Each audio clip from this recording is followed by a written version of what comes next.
चंदनपुर में crimson festival, रंगों का त्योहार होली।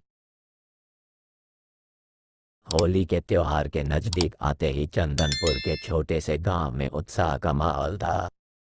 पीढ़ियों से गांव के लोग बसंत के आगमन को हर्षोल्लास के साथ मनाते आए हैं। लेकिन इस साल हंसी मजाक और उल्लास के बीच कुछ भयावहता छिपी हुई थी, जो अनजान गांव वालों पर अपना आतंक बरसाने के लिए इंतजार कर रही थी।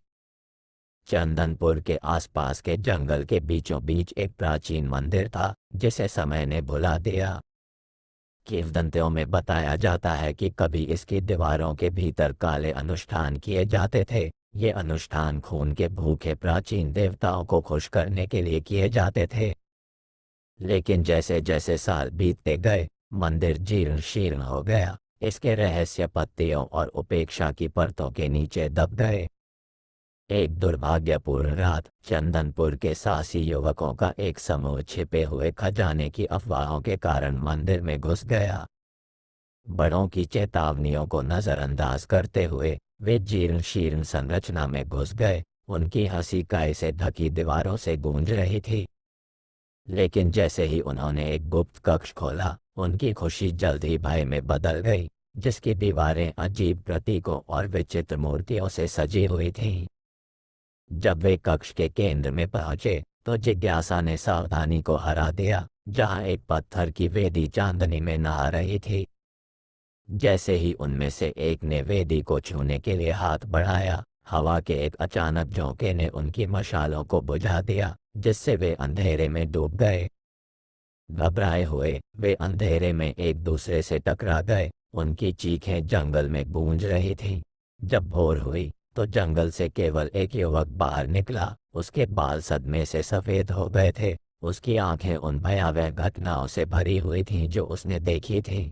उसने अंधेरे में फुसफुसाहटों, छाया से बाहर निकलने वाले अदृश्य हाथों, उनकी आत्माओं के लिए भूखी उपस्थिति के बारे में बात की।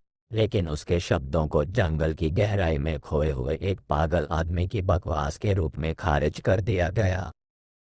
जैसे ही चंदनपुर में होली का दिन आया, गांव के लोग केंद्रीय चौक पर एकत्रित हुए। उनके चेहरे चमकीले रंगों से सने हुए थे। उनके दिल हंसी और गीत से भरे हुए थे। हवा में गेंदे और चंदन की खुशबू थी। सड़कें ढोल की ताल और बांसुरी की धुन से जीवंत थीं। मस्ती करने वालों में अमन भी था, जो अपने गांव की सीमाओं से परे रोमांच के सपने देखता था। अपनी मां के विरोध के बावजूद वह उत्सव में शामिल हो गया था। होली की खुशी में खुद को डुबोने के लिए उत्सुक था। लेकिन जैसे जैसे दिन चढ़ता गया, उसके मन में बेचैनी की भावना बढ़ती गई। ऐसा महसूस हुआ कि उत्सव की सतह के नीचे कुछ अंधेरा छिपा हुआ है। जैसे ही सूरज क्षितिज से नीचे डूबा, चौक पर लंबी छाया डालते हुए ग्रामीणों ने रात के उल्लास की शुरुआत को चिन्हित करने के लिए अलाव जलाए। रफ्तों के चारों ओर नाचते हुए उन्होंने एक दूसरे पर रंगीन पाउडर और पानी फेंका। उनकी हंसी आग की चिंगारी के साथ मिल गई। लेकिन इस अफरा तफरी के बीच अमन की नज़र चौक के किनारे खड़ी एक आकृति पर पड़ी, जो अंधेरे में लिपटी हुई थी। वह उत्सुकता से उसके पास गया। उसका दिल डर और जिज्ञासा के मिश्रण से धड़क रहा था। जैसे जैसे वह करीब गया, उसने देखा कि वह आकृति एक बूढ़ा आदमी था, जिसका चेहरा उसके लबादे की तहों के नीचे छिपा हुआ था। तुम कौन हो? अमन ने पूछा। उत्सव के शोर में उसकी आवाज मुश्किल से सुनाई दे रही थी। बूढ़ा आदमी उसकी ओर मुड़ा। उसकी आंखें आग की रोशनी में चमक रही थीं। मैं रहस्यों का रक्षक हूँ, युवा, उसने उत्तर दिया। उसकी आवाज हवा में फुसफुसाहट की तरह थी। अंदर छिपे अंधेरे से सावधान रहो। उन रहस्यमय शब्दों के साथ बूढ़ा आदमी रात में गायब हो गया। अमन को अलाव की टिमटिमाती रोशनी में अकेला छोड़ दिया। जैसे जैसे रात बढ़ती गई, मौज मस्ती अपने चरम पर पहुंचती गई। गांव के लोग रंगों और संगीत के भावर में खो गए। लेकिन खुशी के मुखौटे के नीचे बेचैनी की भावना हवा में भारी होती जा रही थी, मानो धरती ने ही अपनी सांस रोक रखी हो, हिसाब किताब के पल का इंतजार कर रही हो। तभी रात में पहली चीखें गूंजने लगीं, जो खोई हुई आत्माओं की चीखों की तरह सड़कों पर गूंज रही थीं। चौंक कर गांव के लोग वहीं जम गए। उनकी आंखें भय से चौड़ी हो गईं और वे अशांति के स्रोत की तलाश कर रहे थे।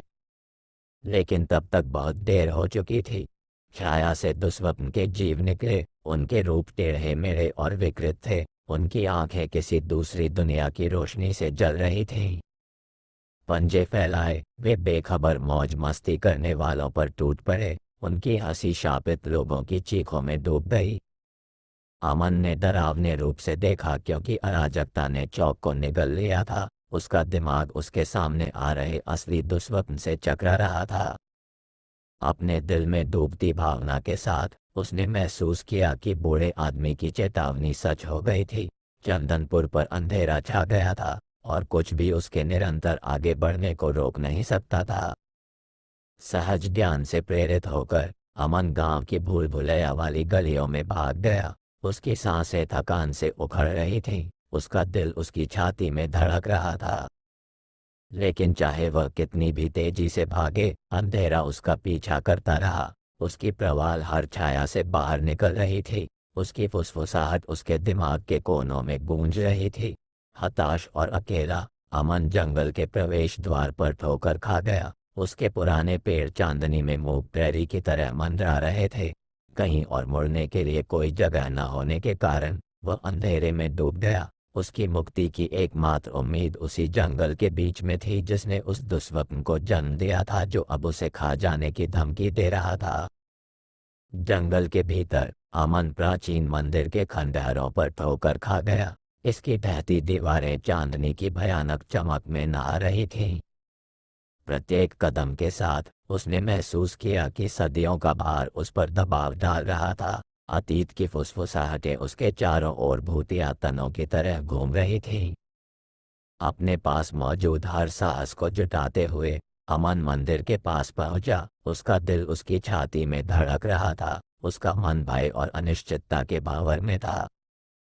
लेकिन जैसे ही वो दहलीज पार कर गया, उसे शांति का एहसास हुआ, मानो उसके दृढ़ संकल्प के सामने अंधेरा ही दूर हो गया हो। कांपते हाथों से अमन मंदिर के केंद्र में पत्थर की वेदी को छूने के लिए आगे बढ़ा। उसकी उंगलियां उस पर उकेरे गए प्राचीन प्रतीकों को छू रही थीं। और जैसे ही उसने ऐसा किया, एक चमकदार रोशनी कमरे में भर गई, जिसने इतने लंबे समय से गांव को परेशान करने वाली छाया को भगा दिया। उस क्षण अमन को उस अंधकार की असली प्रकृति का एहसास हुआ जिसने चंदनपुर को निगल लिया था। ये कब्र से परे से कोई दुष्ट शक्ति नहीं थी, बल्कि मनुष्यों के दिलों में छिपे अंधकार का प्रतिबिंब था। और जब वह चांद की रोशनी में खड़ा था, तो उसने कसम खाई कि वह उस अंधकार को कभी अपने अंदर नहीं आने देगा। छाया में लिपटी दुनिया में आशा की किरण बनकर खड़ा रहेगा। और इसलिए जैसे ही भोर की पहली किरणें ऊपर छत से टूटकर आई, अमन जंगल से बाहर निकल आया।